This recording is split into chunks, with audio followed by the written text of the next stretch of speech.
జూబ్లీహిల్స్ ఉప ఎన్నికల్లో పోటీ చేయబోయే అభ్యర్థులు ఎవరనేది ఖరారైతున్నది.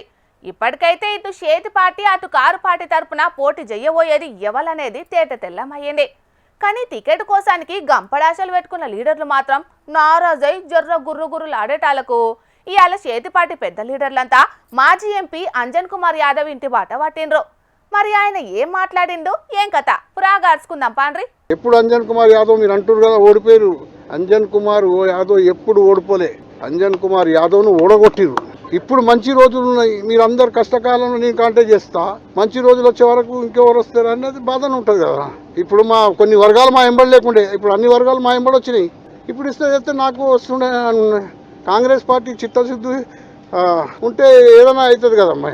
ఇన్నరు గదా మాజీ ఎంపీ అంజన్ కుమార్ యాదవ్ మాటలు. ఆయన ఎప్పుడు ఓడిపోలేదట, పార్టీలున్నోళ్లే ఓడగొట్టిరట. పార్టీ కష్టకాలంలో ఉన్నప్పుడు పార్టీ కోసం పనిచేసిన, అప్పుడు ఎన్నికల్లో కూడా పోటీ చేసిన. ఇప్పుడు పార్టీ మంచిగున్నది, ప్రజల సపోర్ట్ కూడా ఉన్నది. ఇసొంటి యాళ్ళ మాత్రం నాకు టికెట్ ఇత్తలేరు. కాంగ్రెస్ పార్టీకి చిత్తశుద్ధి ఉంటే నాకు టికెట్ ఇచ్చేది, లేదు కాబట్టే నాకు టికెట్ ఇయ్యలేదన్నట్టుగానే చెప్పుకొచ్చిండు. ఇక కరోనా కాలంలో ప్రజల కోసం పనిచేసిన, అప్పుడు నాకు కరోనా వచ్చింది. అయినా హైదరాబాద్ లో పార్టీ కోసం చాలా కష్టపడ్డా కూడా కాంగ్రెస్ పార్టీ మాత్రం నన్ను గుర్తించలేదని చెప్పుకుంటేనే నాకు టికెట్ ముఖ్యం కాదు, రాహుల్ గాంధీ ప్రధానమంత్రి అవుడే నా లక్ష్యం. రాబోయే బీహార్ ఎన్నికల్లో పార్టీకి నష్టం కావద్దనే సపోర్ట్ చేయకుంటున్నానని చెప్పుకొచ్చిండు. మొత్తానికైతే కొట్టేది కొట్టి మందు రాసినట్టే చేసిండు అంజన్ కుమార్ యాదవ్ సారు.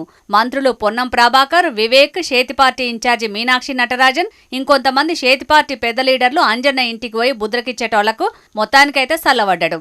ఇగి ముచ్చట్ల మంత్రి పొన్నం ప్రభాకర్ అన్న గిట్లా అన్నాడు. హైదరాబాద్లో కాంగ్రెస్ పార్టీకి పెద్ద దిక్కుగా సరే అభ్యర్థి ఆశపడడం, తను మొన్న ముషీరాబాద్లో కూడా పోటీ చేసినాడు. ఇవన్నీ జరిగినటువంటి సందర్భంలో పార్టీ కొంత పరిస్థితులకు అనుగుణంగా నిర్ణయం తీసుకుంది. తనకు కలిగినటువంటి ఒక కొత్త ఆ ఫీలింగ్ను మేమందరం కూడా కలిసి కుటుంబంగా రేపు జూబ్లీహిల్స్ ఎన్నిక గెలవడానికి నాయకత్వం, సారథ్యం అంజన్ కుమార్ గారి నాయకత్వంలోనే జరుగుతుంది.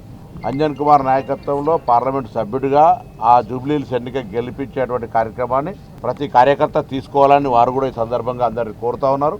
మొత్తానికైతే జూబ్లీహిల్స్ ఉప ఎన్నికల పోటీ చేసి గెలిస్తే మంత్రి అయిదామని అనుకున్న అంజన్న ఆఖరికి ఆయన్నే దగ్గరుండి మరి వేరే అభ్యర్థిని గెలిపించి అసెంబ్లీకి పంపించే బాధ్యత తీసుకోవాల్సి వచ్చింది.